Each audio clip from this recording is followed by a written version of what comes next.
Oh my God. That was the most mellow blast off, Ed. I think we're actually live. We are actually live. Oh my God, it's a miracle. We've done it. The first ever live stream here at the Merge Now YouTube channel. I'm Ed Niedermeyer, in case all, four of you somehow don't know who I am. Thank you so much for joining us today. Really excited to be here and doing this, and especially excited to have on this very, very first stream that I've ever done kind of like by myself. I'm not doing it by myself. I have my good friend here with me, Tarani Duncan. Tarani, so awesome to see you as always. Thank you so much for being here. Thank you. So it's gonna be fun. Yes. As I mentioned on Twitter earlier, I have a song in my heart this morning.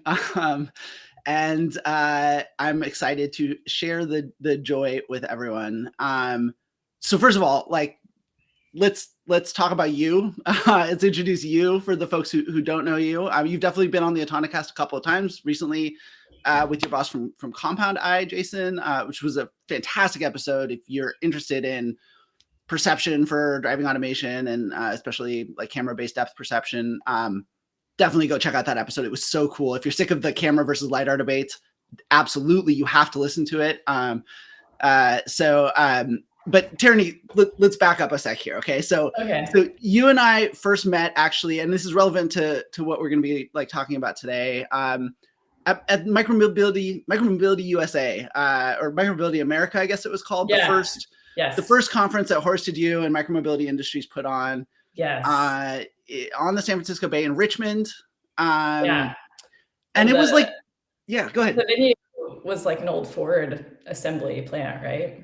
Yeah, it's an old Albert Kahn assembly hall. Super cool location. And just like it was like right during the I want to say was it right at the end of like the summer or the year of the scooter kind of? And the summer. So there was just tons of energy. Yes, there was. It was funny. It's like I had been a bike share for such a long time at that point, since 2014. And I think the conference was like, what, 2018? 18 sounds right. Yeah, 19. And like my impression walking in was like, did you all rebrand like something that people have been doing?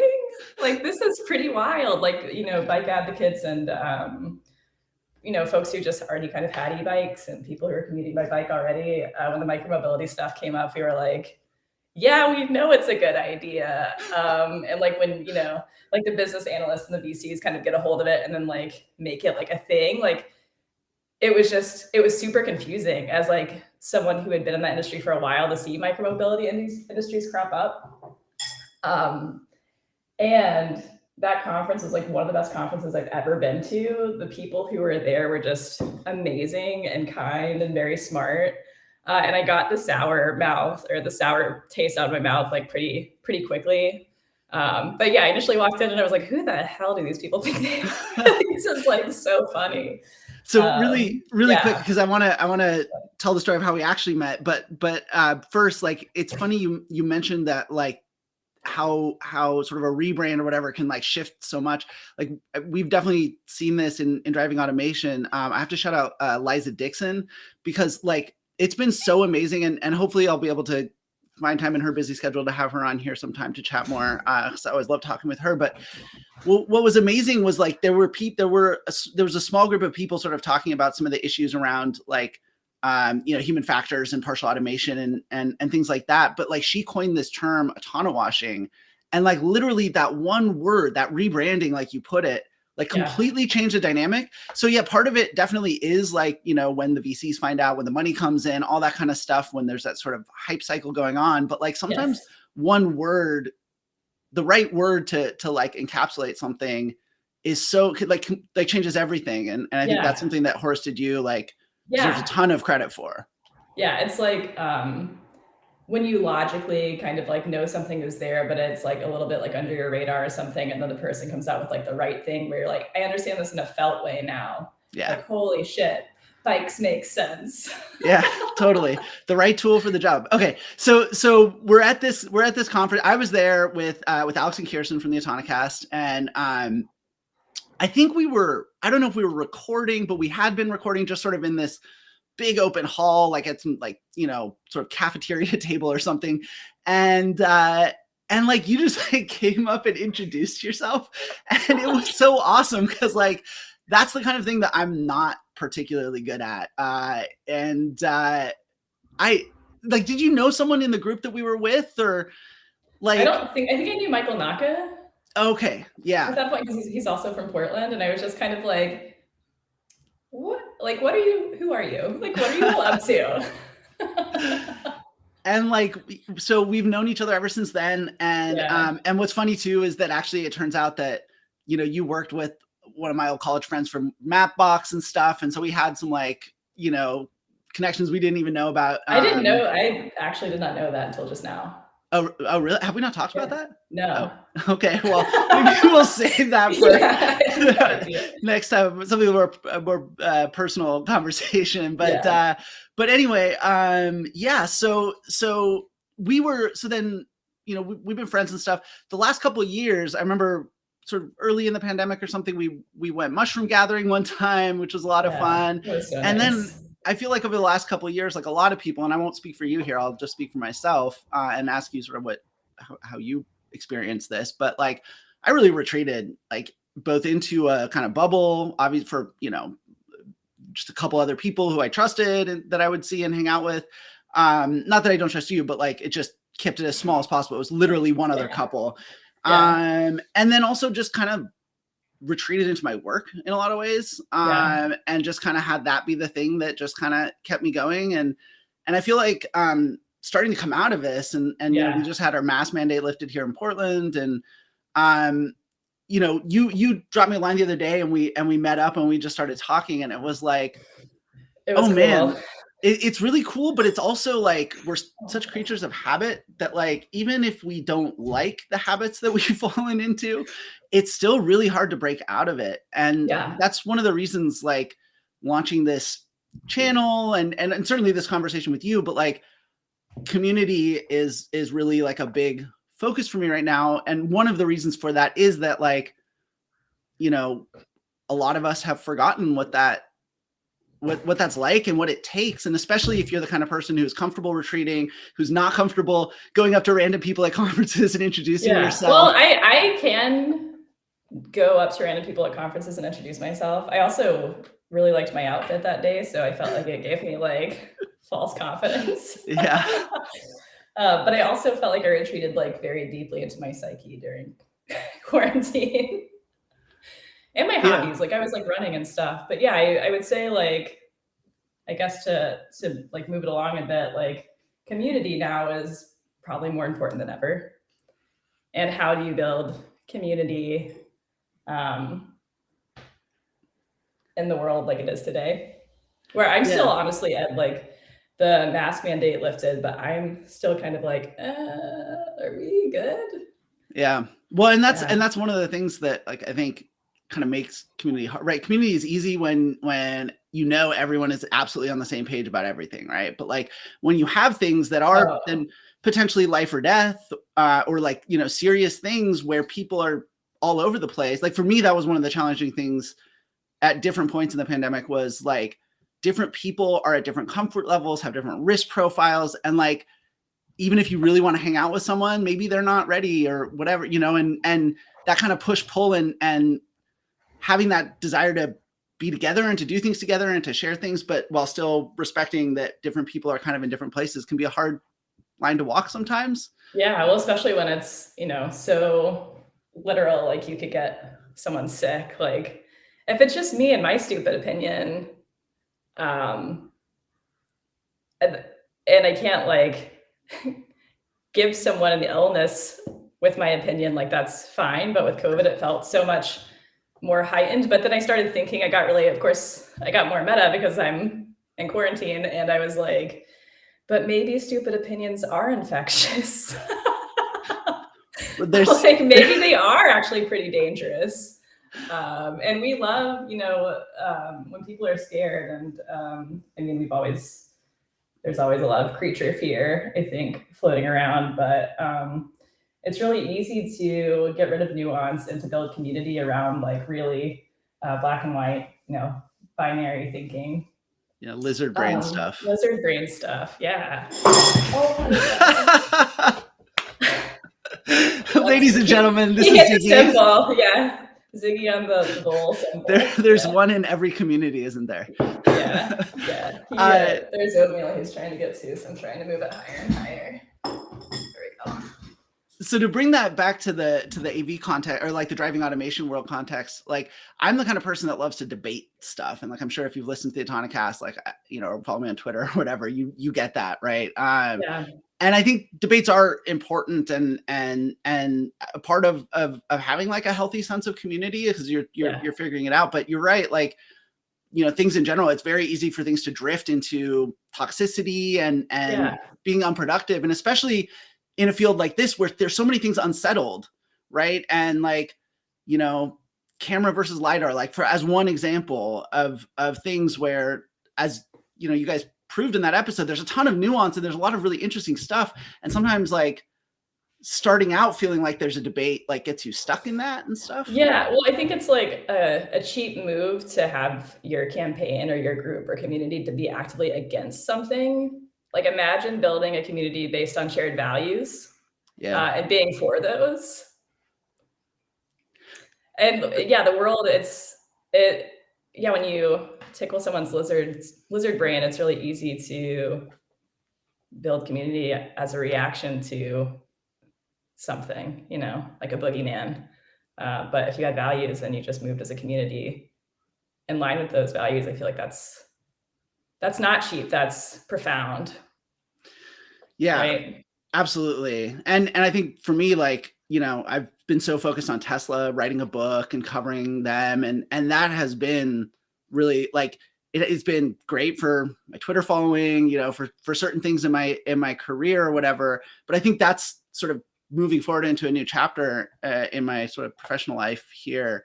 I definitely want, like, I'll never not be fascinated by Tesla. I'll probably never not be like, on some, but like, I'm really tired of debating it because I just, people need to make up their own minds about stuff. And I really do want to move towards something that is more, as you say, like standing for what you do believe in, not having everything be sort of reacting to something you don't like, because I think in so many aspects of our culture, like that's just the default mode.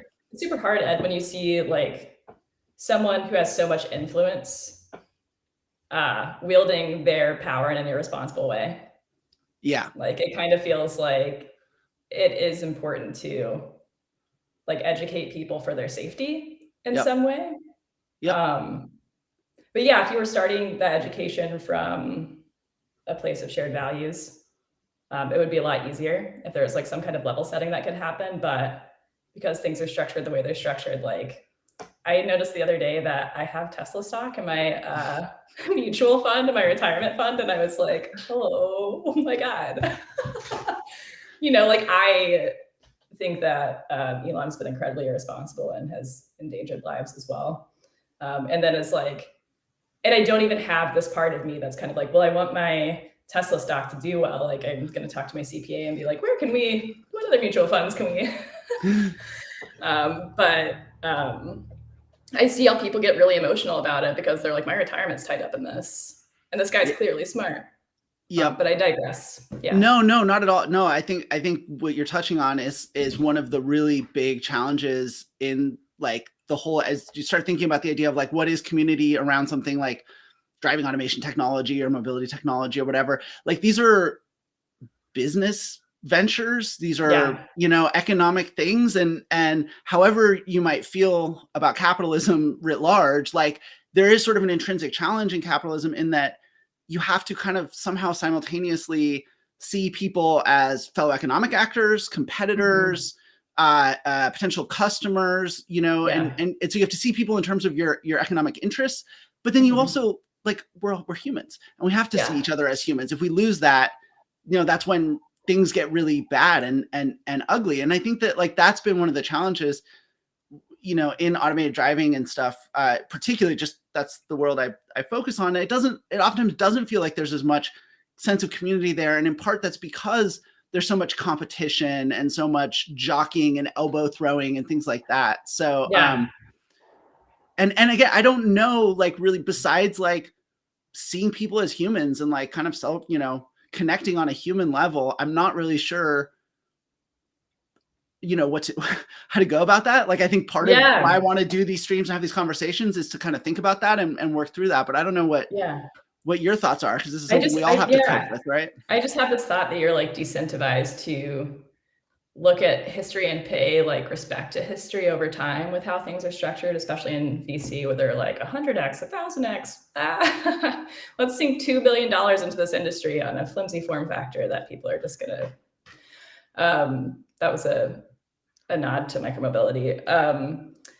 You're not, the way that it's structured right now, people have to pretend they're authors of everything and that they thought of it and they coined the term, and it's it makes it really hard to acknowledge history and learn from history if you're trying to build a brand on who you are and what you've offered. But I also think there is another way to do that. And I'm excited to figure that out. Like I was on a call with Dan McSwain, who used to be vice president of marketing at Mattbox, like the coolest colleague of mine I think I've ever had. And he was like, no, like offense to any of my other colleagues, but Dan's just like the coolest person alive. But he was just talking about like, he was coaching me through marketing because I have started, you know, at CompoundEye doing more marketing stuff. And I don't represent CompoundEye right now, by the way. This is a human show by humans for humans. By humans for humans, until the bots replace us. Yeah. And assume our personalities and affect. But he was just like, you know, if you can build a community, like that's money. Like that's the thing that is like priceless right now, because he's like, you know, the media is pretty wishy-washy. People's attention spans are pretty small, but if you like give people like somewhere safe they can go to connect with you, he's like, that's, and I've been spinning on that ever since then. I'm like, what is that in autonomy? Like, I know there's the Autonicast, which anytime I mention like, I am friends with Ed, I get more credibility than anyone like reading articles about me or seeing talks or like looking at my resume. They're like, well, you know Ed, so. And I'm like, okay, I guess this is how this works. I feel like that could mean a lot of different things though, depending on the person. Or Alex or Kirsten, they'll be like, oh, you know the Autonicast folks. And I don't know Kirsten as well as you and Alex. But yeah, it's like kind of funny how like, no matter how, you know, business, meritocracy, like you're treating everyone equally, like you earn it, which is like, we know that's all bullshit. It's literally just like, who do you know? Who's your community? And what does that say about you? Yeah. And that's, identity politics. Yeah. So I want to dig into that deeper, but really quick, I just wanted to connect back to something that sort of dealing with this issue of like reconciling, like sort of seeing things as humans, but also with the sort of economic realities we all have to live with. You coined something when you were consulting, a term that was like an alternative to unicorns, right? Everyone knows what a unicorn is. Oh, I didn't coin it. You didn't coin it? No. Oh, no. Okay, so you I'm sorry, you're right. Yeah. I remember that. Okay, like, tell us about this alternative vision. Tell us where it comes from, how you connected with it, and sort of what that's about, because I think it's an interesting sort of piece in all this. I actually don't really know the history of it that well, Ed, which is so funny, because I'm like, it's so important that we know the history. And then I'm kind of like, I heard this concept 3 years ago. I have like 30 seconds to absorb information, then I keep it moving. Unless it's a book. But it was something that had really frustrated me in my career was, you know, at City Bike, we had this like private-public partnership with the city of New York. We had built a business that actually was like a bit of a cash cow over time. Like after we fixed some issues with Glitchy Bike, is what it was called at first, which always cracks me up. Glitchy Bike. And I was in the tech department, so it's very fun. But we did a good job like building an actual business that made revenue and that provided a really important service to New Yorkers who can't, like, you can cross town now. There's no subway that crosses town. Like City Bike rules. It's a really useful product. And then the VC kind of came in with like the scooters and the really like cheap form factors. And it was just like an operational nightmare. And everyone was like, free floating is the way to go. And I'm just like, as an operations novice, not like an operations research expert, I was just kind of like, there are too many degrees of freedom and this is an insane business model. It's not going to work. And VC was like gung ho. And and then you saw what happened, like Uber sold off Jump. I think that like Spin was acquired by Tier recently. Everyone's kind of like, oh, that was fun. Anyways, like keeping it moving.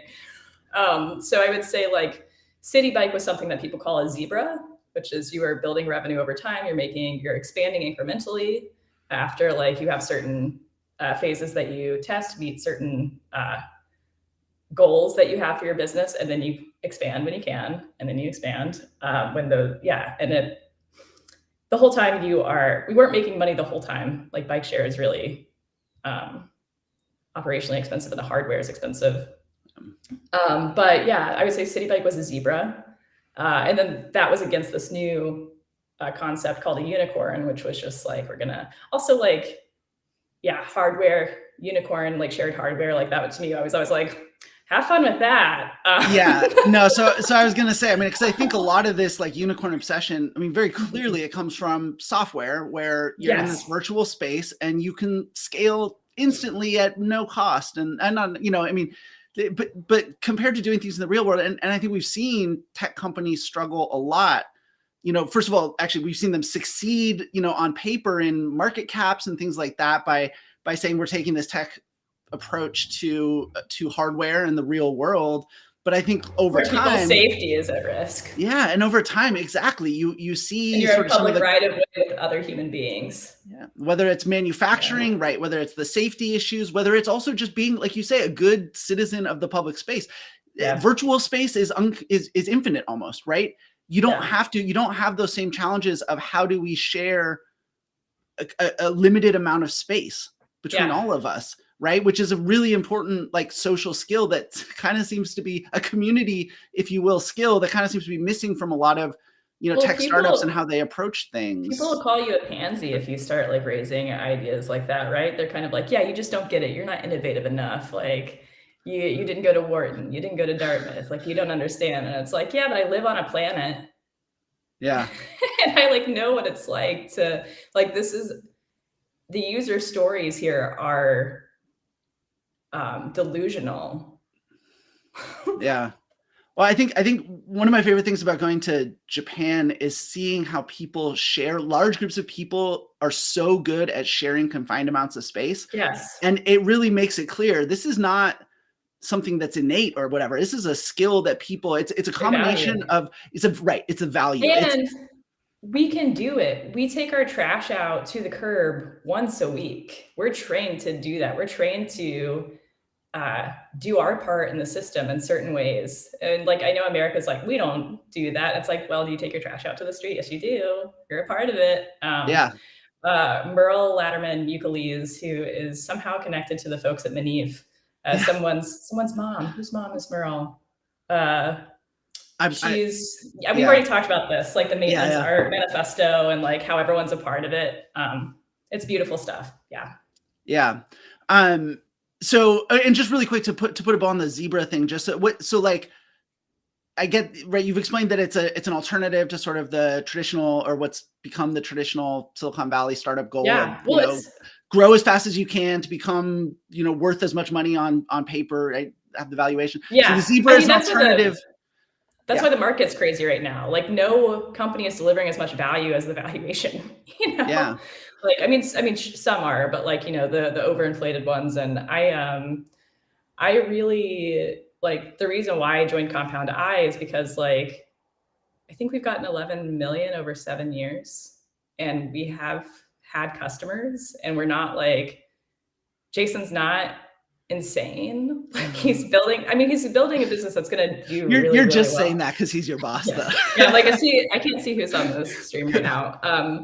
But like for me, it still stretches my comfort zone because I'm like, Jason's a good mentor for me because I'm like very conservative, full zebra. And I think that there's like this like more liberal, more aggressive stance that Jason has. And he's not delusional, and he's a really good business person. So yeah. Well, so and one of the things that's interesting to me about this too, thinking about again the history of autonomous vehicles in particular, is like people have been talking about it, companies have been talking about it for getting on, over 50 years now, right? And for a long period of time, the vision for autonomous vehicles was infrastructure based. That essentially by putting sensors and various things in the infrastructure, that would allow vehicles, sort of V2X connected vehicles, that was sort of the route to it. And what's been really interesting is that, that a lot of money got sunk into that in Europe and in the US. There are whole research institutions around that vision for autonomy. And they kind of got left behind after the DARPA challenge, which was because it was the military that was funding it. They were like, we're not sending these things into places where there's infrastructure. Like these things need to be able to just work wherever. And that really has played into, I think, our individualistic tendencies as Americans, certainly the individualism that's really deeply rooted in car culture. And and I think people don't often have the historical perspective to understand that like this whole AV space that we're seeing right now comes out of this really profound shift in like how we're going to do this, from a collective one to a much more individualistic one.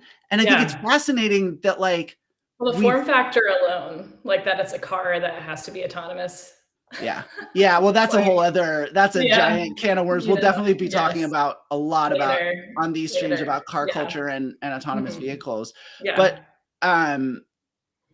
yeah, what I want to say is it's sort of like we've decided as a society that even this really hard technological problem that are sort of the idea of an AV that can operate just about anywhere, like that's super hard technology to develop, as we've seen, like deadlines slipping, all this stuff. But like that's still easier for us as a society than coming together and saying, we'll create a political solution to this problem, invest in infrastructure that will allow us to do this in some ways more easily, right? It's this technologically challenge, but the political challenge of coming together around doing this. And like, if you look at connected vehicle technology, like the companies have been fighting over the spectrum and the protocol and then this and then that for decades, and it's never gone anywhere. And so I think this is also another one of those things where it's like, wow, we kind of maybe need to think about like what we can do as a community to sort of, not just push everything onto just inventing magical technology. You know what I mean? Yeah. And something that I was thinking about was things that have kind of happened like contemporaneously.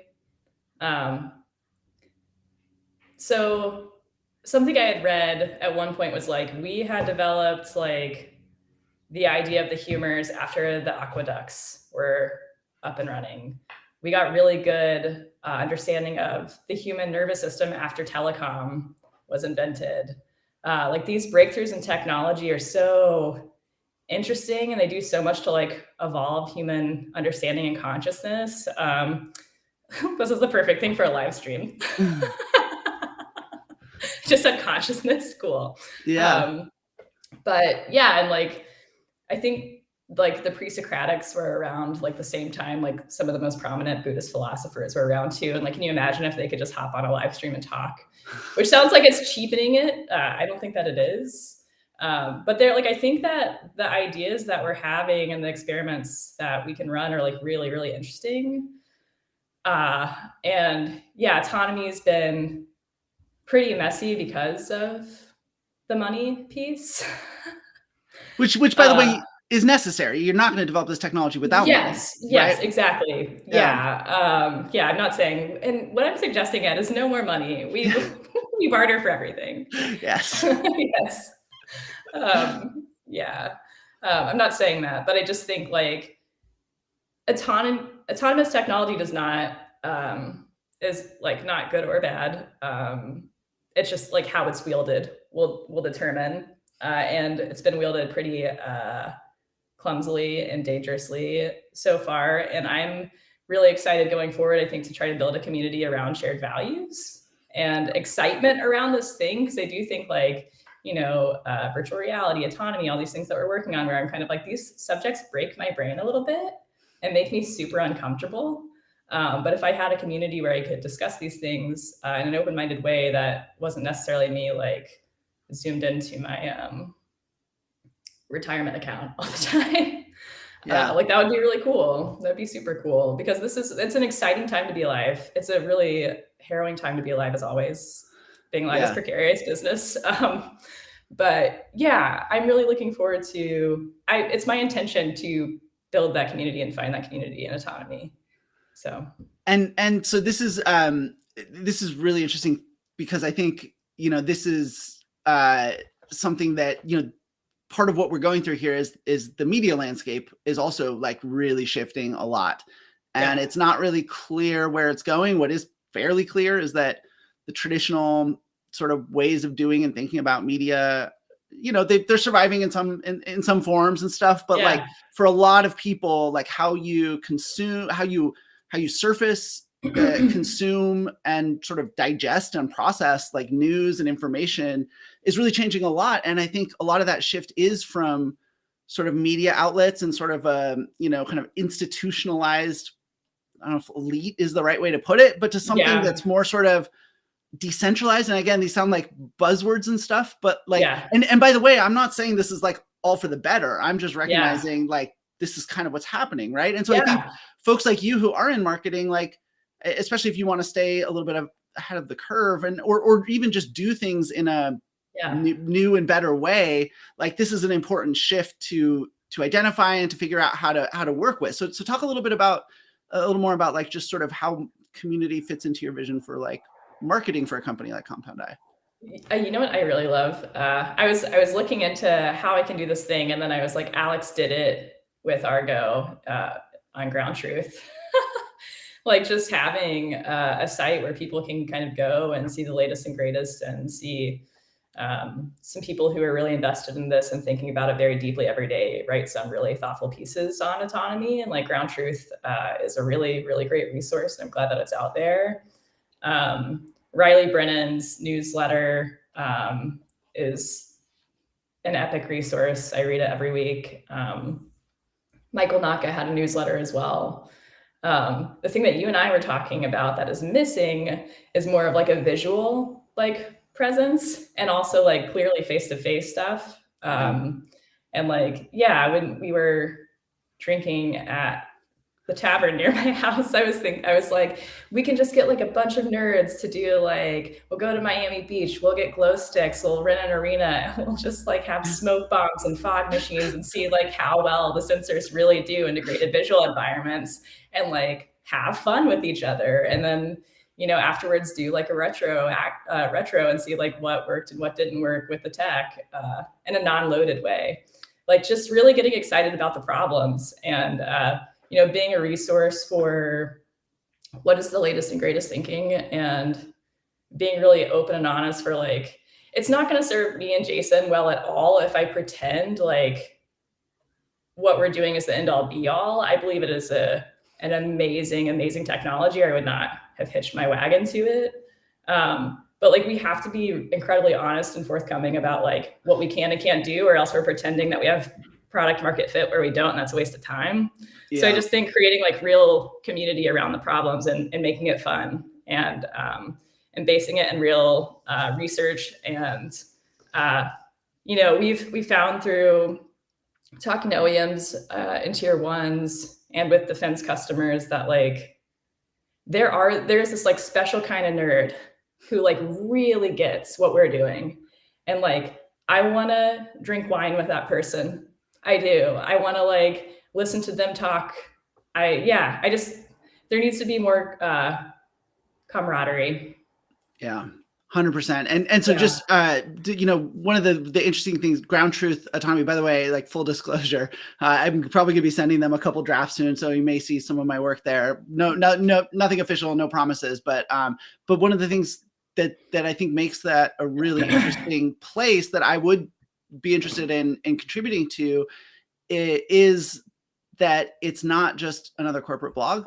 Like, yes, it's owned by them. Yes, it's aligned with what they're doing for sure, but they're very consciously trying to identify a line between marketing / propaganda, that in this sort of very common form, and something that has its own identity that is aligned with the company, but separate from it at the same time.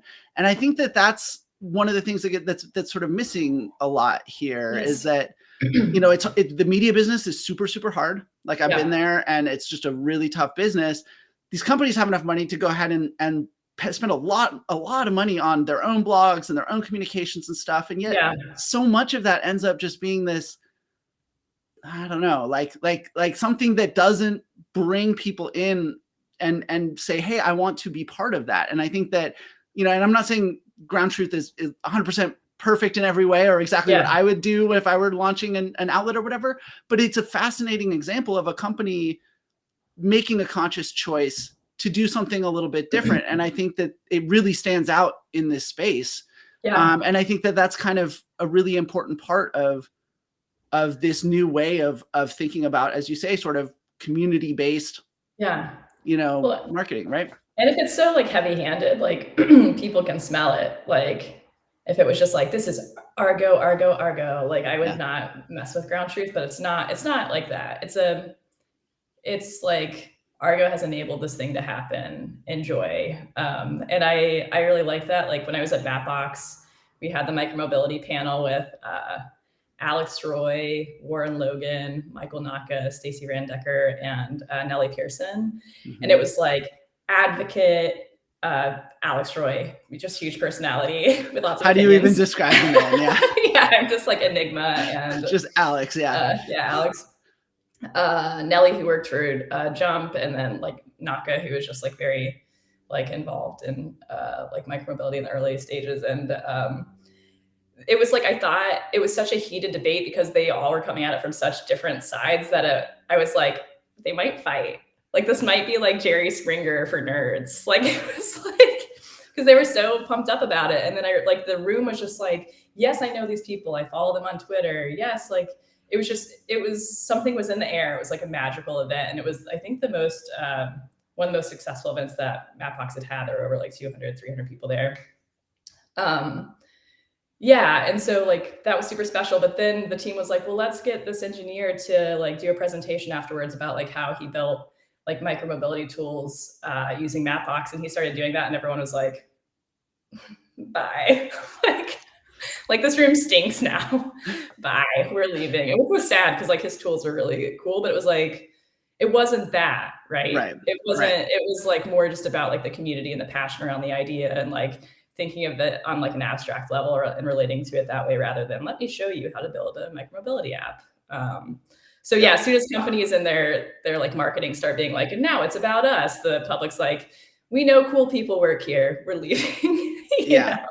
So 100%. No, and I think this is something that a lot of folks struggle with, and I think you're absolutely right. The two things that like kind of the two rules early on at the Autonocast that we had that I think were really fundamental to, and by the way, like I think it's fascinating. People tell me all the time that the Autonocast feels like a community, which is not what we set out to do. We did it totally by accident. But I think like the two rules that kind of really helped build that in a way was one, like the first one was we were just going to these like conference panels, and it was just like sci-fi, whatever, speculative stuff, which can be fun and stuff in small doses. But like first rule is like talk about real things, right? Like make it real. And I think that's super, super important because otherwise you just get lost off in abstract theories or sci-fi or whatever. What if kind of stuff. But the other one was do not give us your pitch deck. Like do not present this is not for pitching your company. And whenever you have a guest on a show, like you can tell them this stuff, and it's always interesting to see who gets it, that not just gets it that this is what we as a show want, but that like actually this is good for be a human, be show that you're interested in the world around you, that you're not just so locked into what you're doing. And I know startups, you have to be super heads down and focused a lot of the time, but we're still all part of this community. And like to show that you're real and to show that you understand what's going on around you is I think for me super important, right? And then you think critically about the world around you. Like even if one of your close colleagues has an opinion that you don't agree with, like you can challenge it in a way that's like, wasn't that what politics initially began as? Like rules of discourse around our disagreements and how we can come together to like come up with a solution. Like yeah, I don't know. I like that about you all. Like you all aren't afraid to challenge each other, and yeah, it's important. Well, it's important to be real. Yeah, totally. No, and actually, that's one of the things that like is so weird and annoying about the Tesla stuff is that it's like if you criticize it, you must hate them, right? I've been labeled a hater for however many years now, and everything, and it's like in my life personally, like the people who love me the most and who I love the most are the people I count on to be like, dude, like you're fucking up I here. don't Like want, you I are. don't want friends who are like enabling me to be a ding dong. And that's the term. Codependency and enabling are not the same as love. Love is definitely a very different thing. I blocked my bookshelf because it's like Buddhist text and then codependent no more. I'm like that book has been doing the rounds in my extended family. So and by the way, I mean, we might as well just say it. I think both of us have dealt with addiction stuff in our lives, and boy, I will tell you, if you believe in community or you want to believe in a community, and understand sort of fundamentally what it takes, go to some dang meetings. Like go to some whatever, any kind of meeting. And check that out, because you'll see that it's like honesty, accountability, trust, respect. Like these are the bedrocks of real meaningful communities. And I'll tell you, there's hardly any more meaningful community work than what happens in those meetings. I know 12-step gets a bad rap. I'm not saying it's perfect, but when you see it, when people buy into it and are trying to make it work, it's one of the most amazing things I've ever witnessed in my life. And it's absolutely one of the things that makes me want to try to build something like that, around this space that I've come to care about like a lot. Autonomy anon. AV anon. 12-step for the 5 levels. Yeah, totally. Tech anon. Yeah, so I also wanted to talk about really quick about something that you mentioned, which is like camaraderie, and this is something that also I really, really want to do with this stream. And I already had, and Hong Kwan from Karmic E-Bikes is in the chat. What's up, Hong? At least I hope he's still there. He was earlier. I ride a Karmic. And he's already, I ride a Karmic too. In fact, I got mine from yours. And he already volunteered. He did the equivalent of what you did at Micromobility USA and was like, have me on. And so definitely going to have Hong on. And Hong is just one of many people. Like one of the things I love about having gotten into this space is like, you do meet so many cool, interesting, just rad people who are doing interesting work and have interesting perspectives. And, with the Autonocast, we kind of, we're sort of like, one episode a week is kind of what we can do. Coordinating 3 busy schedules is just hard and stuff. And so what I'm really excited for this, don't worry about it, dogs are gonna bark. That's Cricket. Okay. She's on vocals and Ziggy's on the drums. Wants to be on the stream as well. But this is really like why I want to do this. I love the immediacy of just doing things live. And most of the Autonocast shows are just live.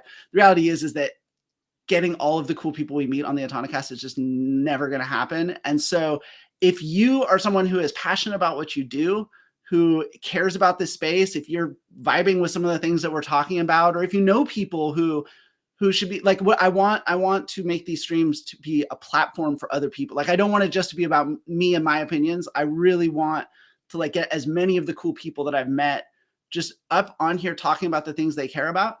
And I've already got some folks who are, really passionate about, helping people who are new to this AV space, understand like, what do you need to know coming into this space? What are the red flags around company culture or like certain bosses, or, what are the resources for professional development and things like that. So that's one piece of what we want to do. But like, people have all kinds of different perspectives. And I really want this to be a platform for everybody, because I think that's, that's what I want to be. It's about community. Yeah, it's great. And Ed, I will just say, I've really appreciated how you have built community. Like, you're really good at grassroots stuff. Like we talked about this at the bar the other night, like you are, and I really appreciate that about you. And I think, yeah, I'm excited to grow the community. Not like a culty way. I'm excited to grow the community. So we have Kool-Aid. You should drink it. Yeah. So you mentioned briefly like some of the things that you want to try and do. So like and by the way, like communities are never just one thing, right? Communities are always like overlapping. Like there's communities within communities and overlapping other communities, and people are parts of many different, right? You have your local community, and you have your interest group community, and your professional community, and so it's never just one thing. But like, who are the kinds of people that you would love to see sort of join the part of the community that you want to build around CompoundEye? And what are some of the kinds of things that you would like to do with them? Or the nerds at these OEMs. So a lot of the OEMs are starting like these in-house like software. Like they're like, we're going to be software companies, and the tier ones are doing it too. And then they're like, oh no, like how do we have like the Silicon Valley nimbleness that we need to like advance our old OEM like super bureaucratic machine? And they bring in these like really smart people, usually like PhDs in electrical engineering, people who have like a lot of neural net experience, people who have been like working with like LiDAR and sensor suites and that kind of technology for a very long time, computer vision folks. And like just when we get the right people on the phone, it's magic. It's like, oh, like you can feel everyone like, those people who exist at OEMs and are working there every day are kind of like running against a wall probably every day trying to explain to like, their bosses like what they're doing. And then we're talking sometimes to their bosses trying to explain like what we're doing. And then when you get us on the phone together, we're all like, oh, thank God. Like, yeah, like we'll get off a phone call with like some of these folks, and I'll just be like, I want to send them a gift. Like I want to send them a book. I want to send them something, And it's like, in some ways people will be like, that's really good accounts-based marketing, Tarani. But it's like, it's actually human. This is good product market fit. This is the right customer for us. We're not pretending to be a good fit. Like you get it. We've made the solution that is like, works for you, that proposes like really like so much value. And there's genuine excitement there. It's like, I haven't said this on the live stream yet, but I always got so tickled by like Tableau's conferences and like Domapalooza. So for those who don't know, Tableau and Domo are like BI tools, like to show like your data visualizations to your boss in a way that like they'll understand. And what Tableau and Domo did was they like really empowered like middle level management and like higher level management, but not quite C-suite, to get their bosses excited. And like people throw back at a Tableau conference, like Flo Rida was there.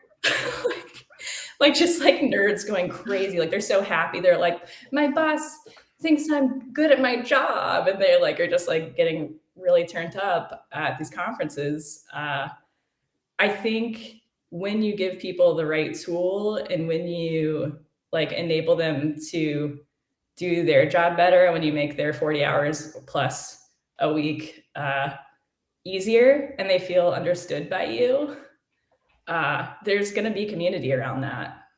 Yeah. So like, do you have a good product, and do you understand your customers, and like that's it.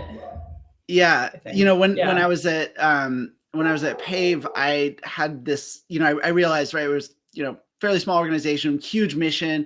We have to sort of do stuff at scale more. So it's not just us trying to do everything. And so the idea around that was, well, okay, like start with a group and sort of folks who'd reached out to Pave and said they were interested, and see if these people are interested in becoming influencers or content creators or whatever, and work with them on that. And what was interesting is that the folks that ended up, the core group of folks there, and if any of them are listening, you know who you are, and I love you guys, you're awesome.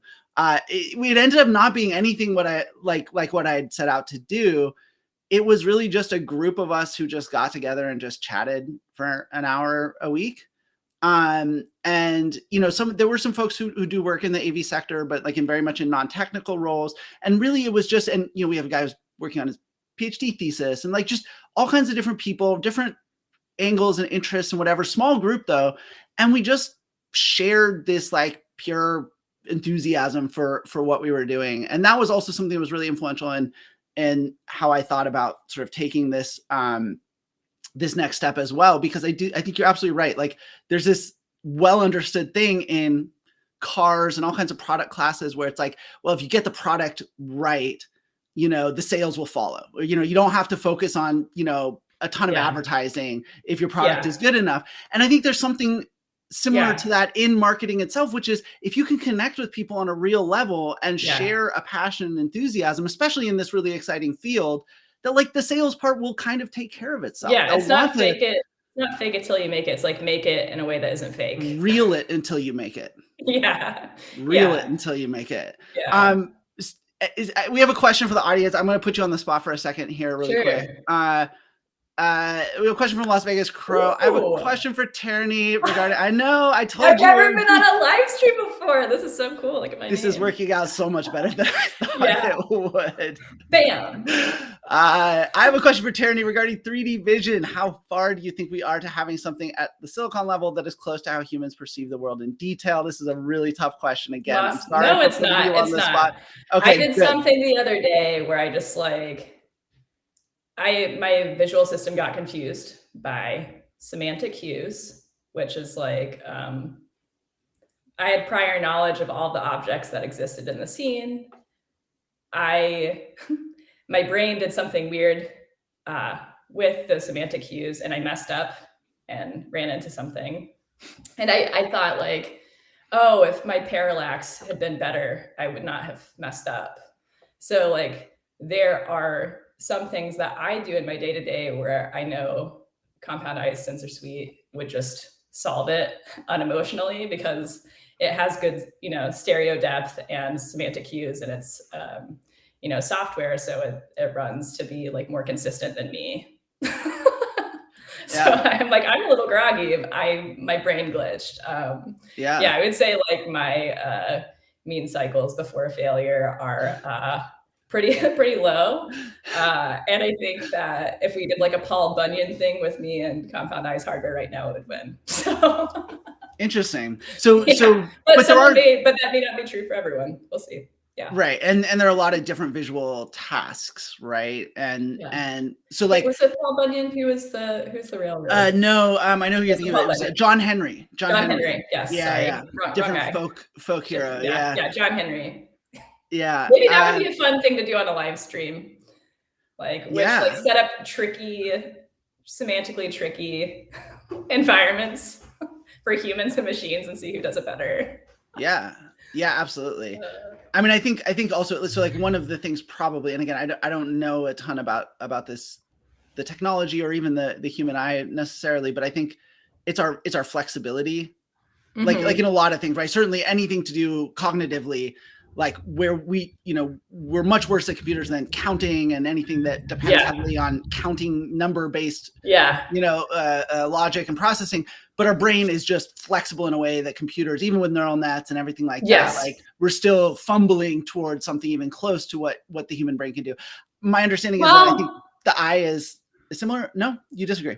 Well, like I said, you may not even need that much flexibility for like basic perception task. Okay. That's like, that's why I messed it up. Like my brain's nimble and flexible, but I'm running very inconsistent software. I'll just say that. And I think a lot of people are. 100%. Yeah. I'm a notorious klutz. So yes, definitely. Yeah. So Okay. So it's definitely, it depends on what you're trying to do with either the human eye or the camera-based system. But I think it's safe to say there's a lot more technological progress to be made, both on the sensor side and the imaging sensor side and the systems that we make with them, and then the processing and all that, right? And my eyes are what, like 5 million, 6 million years old. How long have humans been around? Whereas like camera technology, like how much innovation has happened in the last 10 years is stunning. Yeah. So like get ready. I mean, cameras are already better than the human eye in a lot of scenarios too. So that alone, again, the sensor can be, that alone. We're on, We got another great question too. It just came in from Mike Lewis. Hey, Mike, if the only book you read on Oh yeah, mobility that's a transit good point. Yeah, is yeah. ludicrous. First of all, I mean, thank you, but like read more books than that. What would you recommend next? Tarani, I'm going to let you answer that first. I'm reading Autonomy right now. Oh, how are you liking that? I've not cracked that yet. It's a slow burn for me. I'm getting my house ready to sell, so I just like have been picking it up. But like, yeah, it's kind of what we were hinting at earlier. Like, autonomy is really interesting technology. The metaverse is like an interesting space to explore. Like, this is going to be so, but it's kind of like, yeah, but what about public transportation? Like, autonomy has been a pretty big boondoggle so far. So I've enjoyed it. I've enjoyed it so far. I heard the first 2/3 are really good, and the last third is like a pretty repetitive of what was mentioned in the first 2/3. But I'm still only on the first third, so. Yeah, I've heard the early part is the best part. I need to just read it for myself. It keeps coming up, and I think definitely like the reason I want to read it is because there's no doubt in my mind, having spent a lot of time over the last almost 2 years thinking about AV education and where people go wrong and understanding this technology. Like car culture is so deeply ingrained in our brains as Americans and our reality. I mean, right? Like it's literally surrounds us. And cognitively, we tend to, and again, this is something I really look forward to talking about with a bunch of people, hopefully on this channel in the future. But the people start thinking about AVs with a car, and then they just imagine a car that drives itself, and like that leads you down to some very wrong conclusions, some very miscalibrated mental models. So I think that topic that Autonorama addresses is a really, really interesting one. Yes. I do need to actually read it myself first. If you do, I think like the book I would recommend the most, and what I love about this, because it's so rare, is that if you do want to start building a better mental model around autonomous vehicles, first of all, don't start with cars, start with robots.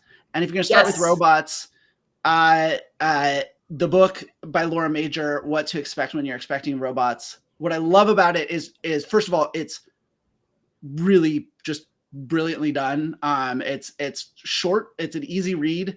Honestly, like I would have no problem handing it to a high schooler, maybe even certain middle schoolers. It's very accessible. It really roots people in, and again, like one of the things that's so frustrating is that like, because so much of how people understand things comes from marketing and stuff, there's all this incentive around hype and like, oh, limitless potential and all this progress. And you're right. I mean, like we live in a time of immense progress, but like there are some things that are just really, really hard for robots to do. And having a good mental model for robotics, it's really fundamental that you understand the constraints that the technology faces now as much as its abilities. Yeah. Because that then helps you understand, where does this make sense to go first? And what kind of tasks and applications are going to take longer? So the book's, again, it's called What to Expect When You're Expecting Robots. It's by Laura Major. She works, by the way, she's the CTO, only female CTO, I think, in the AV space. She's at Motional, which is the big autonomy, Aptiv, Hyundai joint venture. And she also has a co-author whose name I'm forgetting right now. Definitely like cannot recommend that book enough.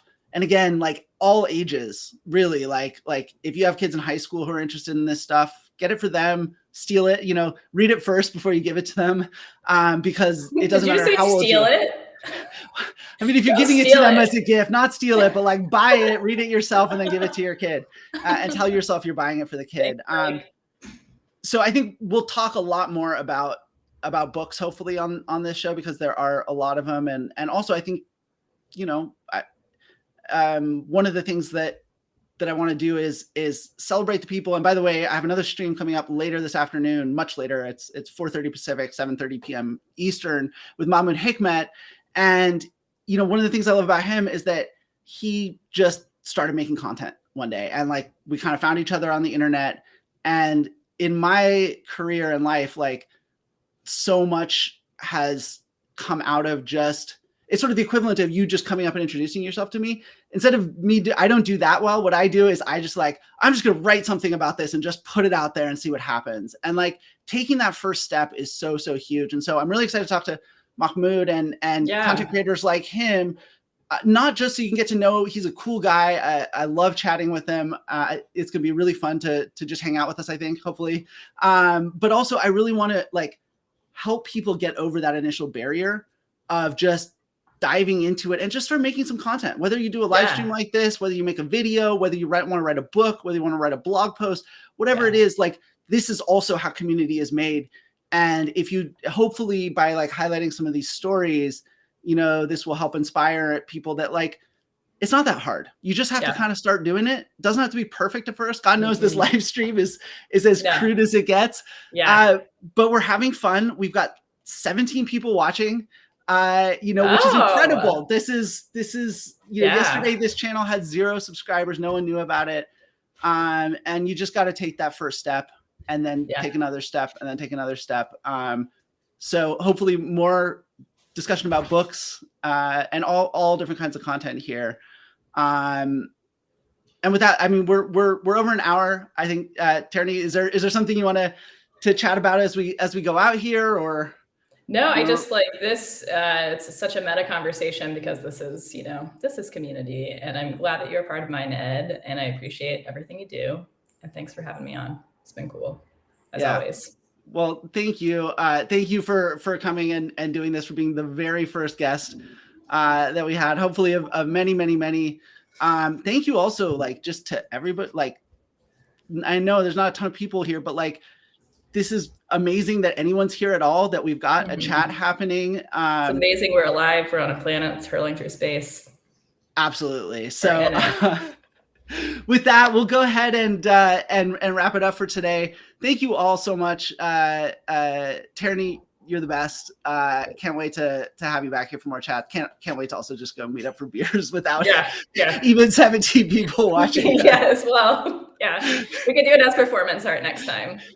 Actually, one of the things I would very much like to do is to have a little bit of like a happy hour stream on here, because I think I tend to like kind of get serious about stuff, and I think it's fun to just hang out and mess around with people. I was drunk on the Atona Cats live stream. I think I was being pretty saucy, so I'm down to do that again. Yeah, you know, nothing better than drinking with friends. What more important to community is? What more important community like activity is there than getting drunk with friends? You know, beer and civilization, settled civilization, have existed for almost exactly the same amount of time. Probably not a coincidence. And on that, we are definitely going to call it now. Cheers. See you later, Tarani. See you, everybody else. Remember, 4:30 p.m. Pacific, 7:30 p.m. Eastern. We will be back here with Mahmoud Hikmet. We're going to watch some videos. We're going to hang out. We're going to have some fun. Please join us. It's going to be great. See you then.